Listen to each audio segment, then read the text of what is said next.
देखिए, आनंद मोहन की आज रिहाई सुबह 4 बजे ही हुई है और उस पर अब सियासी बयानबाजी लगातार हो रहा है पिछले कई दिनों से। इस पर बातचीत करने के लिए हमारे साथ हिंदुस्तानी आवाम मोर्चा के शिक्षा प्रकोष्ठ के राष्ट्रीय अध्यक्ष रंजन सर हैं। सर, सबसे पहले आपका स्वागत। धन्यवाद हिमांशु जी। आज सुबह 4 बजे में उनकी रिहाई की गई है, इस पर आप क्या कहना चाहेंगे? इतना सुबह आखिर क्यों? देखिए, रिहाई की जहाँ तक बात है, आप एक बात समझिए कि जो रिहाई हुई है वो कोर्ट के द्वारा दिया गया है और कोर्ट के द्वारा दिया गया है और उन्होंने अपनी तय सीमा से ज्यादा जो काटना चाहिए था वो उन्होंने अपनी सजा को काट चुके हैं वो। तो इसमें ज्यादा इसको राजनीतिक तौर से इसको तूल देना ये कहीं से नीति संगत नहीं है।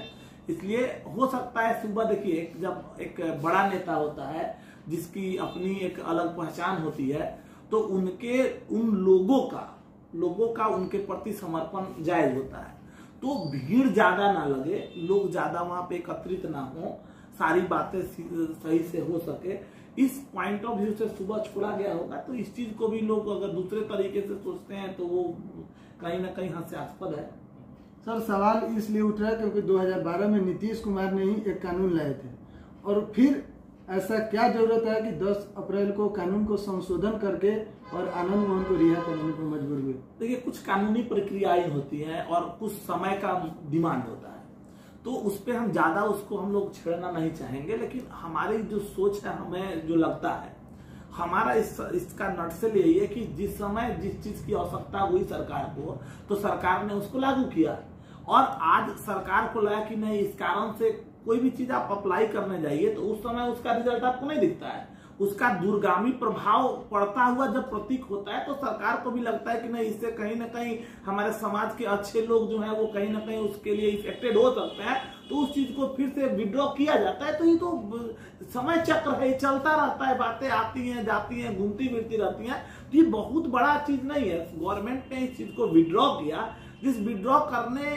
के कारण से और भी जो फायदे हुए तो वो केवल एक व्यक्ति विशेष को थोड़ी फायदा हुआ है। ये तो समझने वाली चीज है। हाँ, क्योंकि आप किसी चीज को कहाँ थोपेंगे, एक बड़े व्यक्ति के ऊपर ही ना थोपेंगे।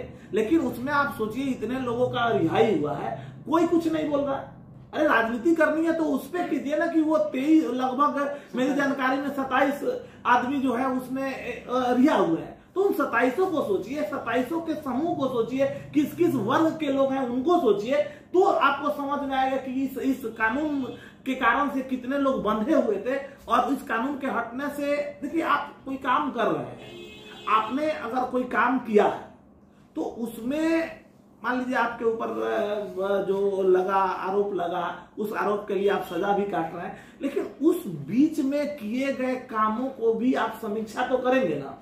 उस बीच में बिहार के लिए काम करना, वो जेल में रहते हुए भी लिखना, अच्छी बातों को डिलीवर करना, तो ये कहीं ना कहीं बताता है कि वो आदमी जो है हमेशा बिहार के विकास के लिए कहीं ना कहीं वो कटिबद्ध रहा है।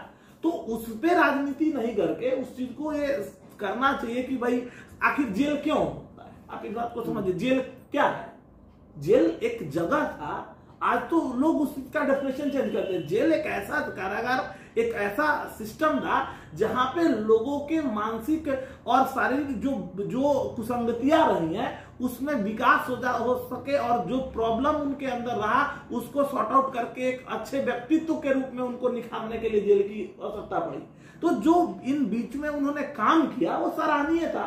तो उस परिप्रेक्ष्य में भी उनको तो पहले रिहाई करनी चाहिए थी। जिस तरह का काम उन्होंने जेल में किया है, कभी कोई उस तरह का आप उनके ऊपर ये नहीं देखेंगे। तो पॉलिटिकली अगर आप सोचेंगे तो सोचने के लिए तो बहुत कुछ बोल सकते हैं, उनको पहले रिहाई होनी चाहिए। लेकिन उन्होंने माननीय कोर्ट के द्वारा जो तय सीमा दी गई उससे ज्यादा समय वो काट के बाहर आए हैं। तो ठीक है, वो आए हैं, अच्छा है।